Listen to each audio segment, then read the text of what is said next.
Magandang gabi, Pangasinan. Araw ng Lunes, ika-29 ng Marso. Hatid namin ang mga maiinit at sariwang balita mula sa inyong kapulisan dito sa Pangasinan Police Provincial Office. Narito na ang Pangasinan Police Patrol.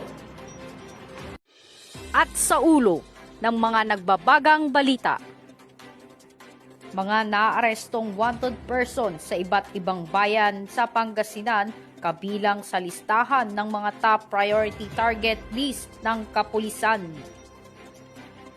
Iligal na pasugalan sa bayan ng Villasis, sinalakay ng mga otoridad. Mga magagandang pasyalan sa Pangasinan, pansamantala munang isasara ngayong Semana Santa. Sina Mama at Aling Pulis muling nagpaantig ng puso nang tuparin ang kahilingan ng dalawang magkapatid na may kapansanan. Mula sa Pangasinan Police Provincial Office, ito ang Pangasinan Police Patrol.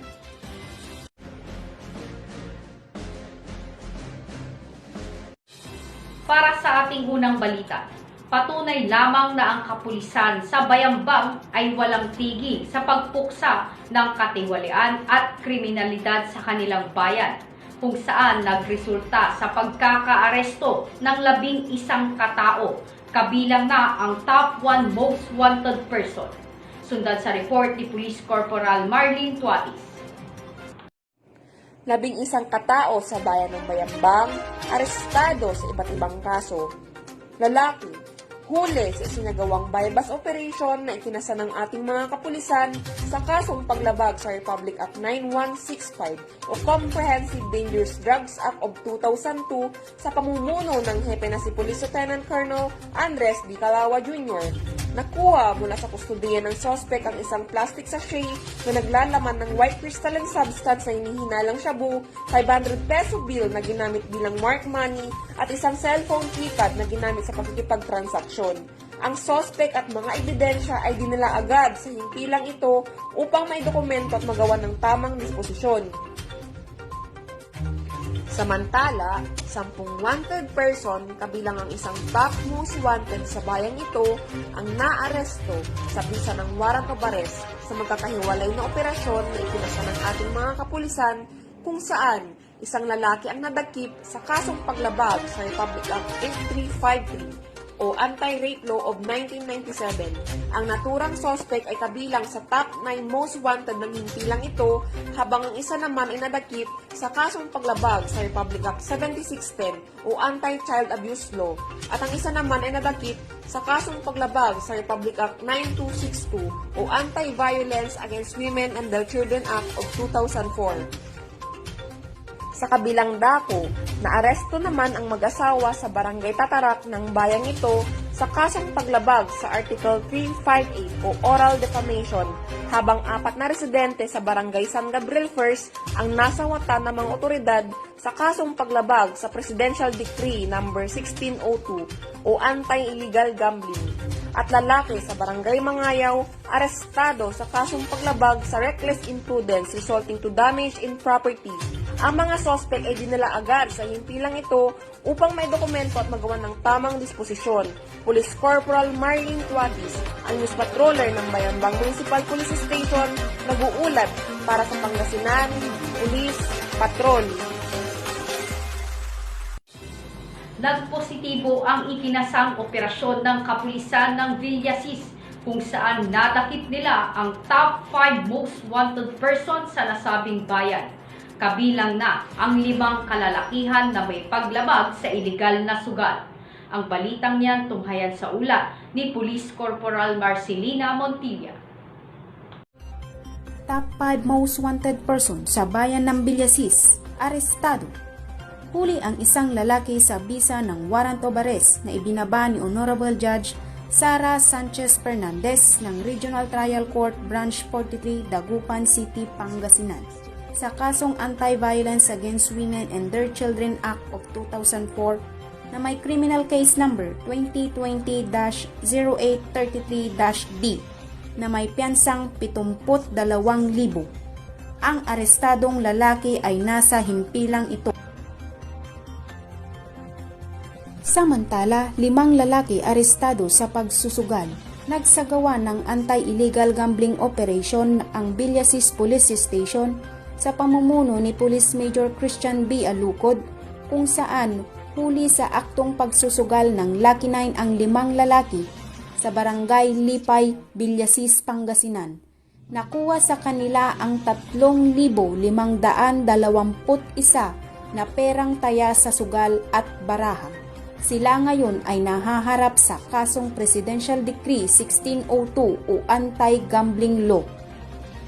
Ito ang balitang nakalap sa bayan ng Villasis, Pangasinan. Police Corporal Marcelina Montilla, ang police patroller ng Villasis Police Station.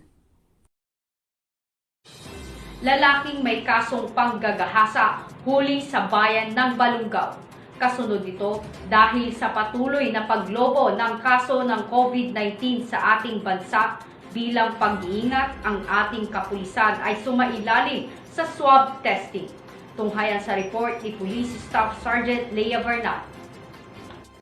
Isa na namang service warrant of arrest ang ipinatupad ng kapulisan ng Balungaw sa isang lalaki, 55 taong gulang, may asawa, residente ng Barangay San Julian, Balungaw, Pangasinan, sa bisa ng alias warrant of arrest para sa kasong rape na may criminal case number 4187-R na ipinalabas ng RTC Branch 53 Rosales, Pangasinan noong May 31, 2005 na walang inirekomendang piyansa.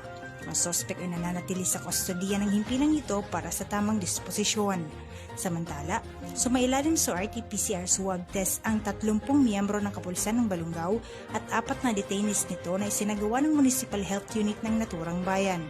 Kamakailan din ay pinasinayanan ng Mayor Jose C. Peralta Senior Hall na magsisilbing vaccination center laban sa COVID-19 at ang balay silangan sa pangunguna ng alkalde at mga kawani ng lokal na pamahalaan ng Balungaw, Pangasinan. Ito po si Police Staff Sergeant Lea P. Varnal, News Patroller ng Balungaw Police Station, nag-uulat para sa Pangasinan Police Patrol.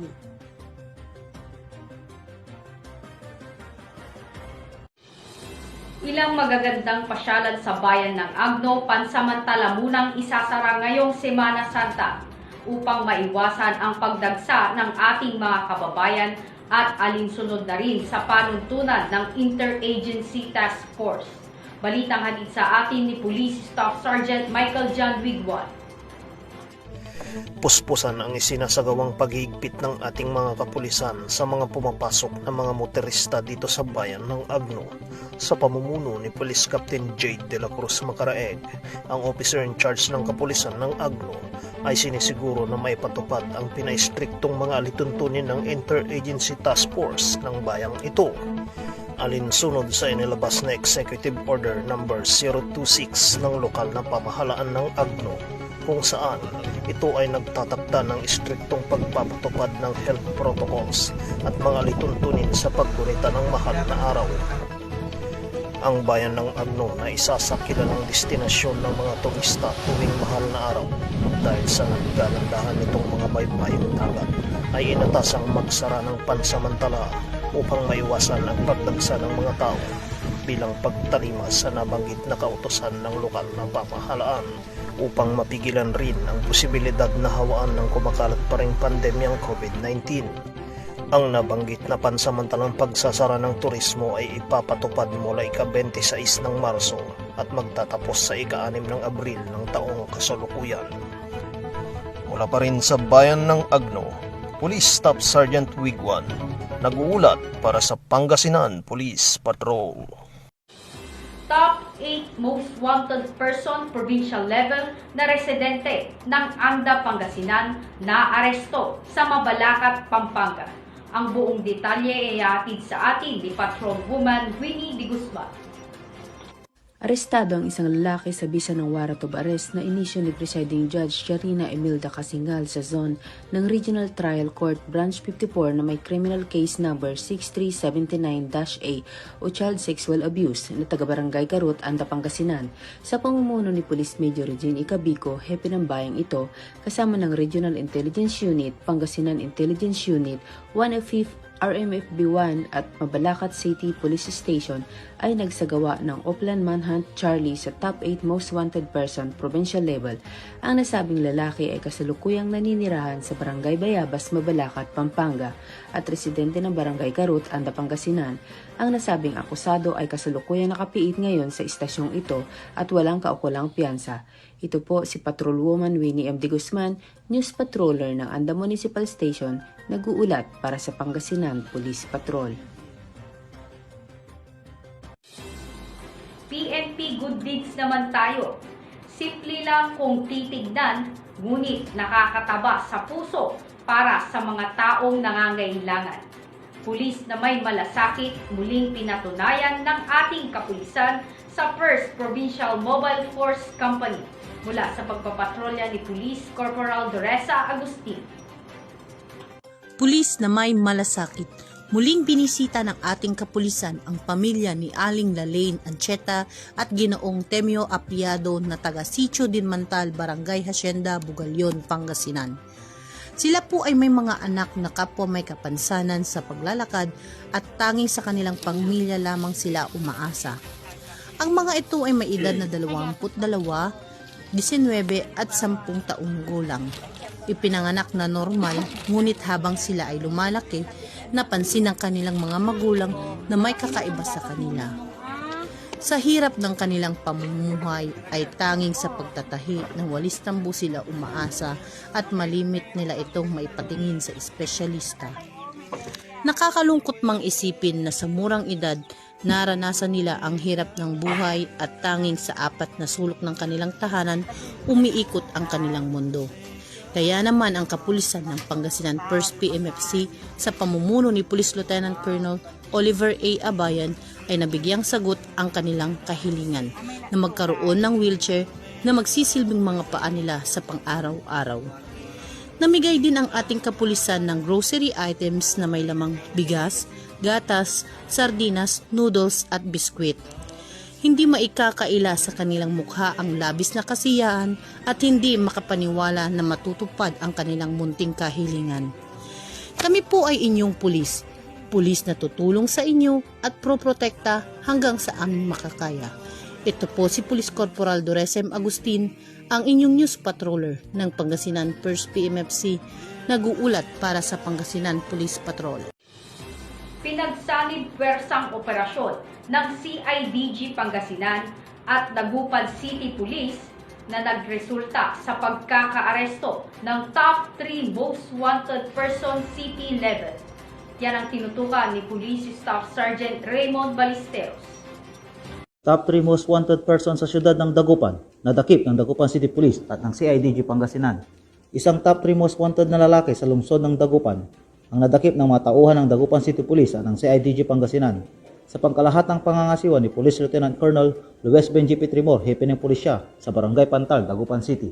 Naaresto si alias Bong, 47 anyos na lalaki, na tubo ng nasabing barangay at kasalukuyang naninirahan sa Sitio Pitong Gatang, Barangay Damortis, Santo Tomas, La Union.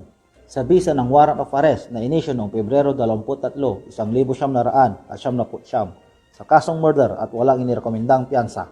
Agad sinabihan at ipinaalam sa lalaking suspect ang karapatan ng taong dinakip at dinala siya sa Region 1 Medical Center para sa kanyang medikal na eksaminasyon. Ang naarestong wanted na lalaki ay nasa kustodiya ng CIDG Dagupan para sa wastong disposisyon. Ang pagkakahuli sa nasabing top 3 wanted person sa lungsod ng Dagupan ay patunay na habang nakutuon laban sa COVID-19 pandemya ang buong kapulisan sa syudad ng Dagupan, kailanman ay hindi nagpapabaya sa pagtugis at paghuli sa mga nagkakasala sa batas upang mapanatili ang kaayusan at kapayapaan sa siyudad ng Dagupan at sa buong probinsya ng Pangasinan. Ito po si Police Staff Sergeant Raymond Ballesteros, ang news patroller ng Dagupan City Police Station, nag-uulat para sa Pangasinan Police Patrol. At yan ang kabuuan ng aming pagbabalita.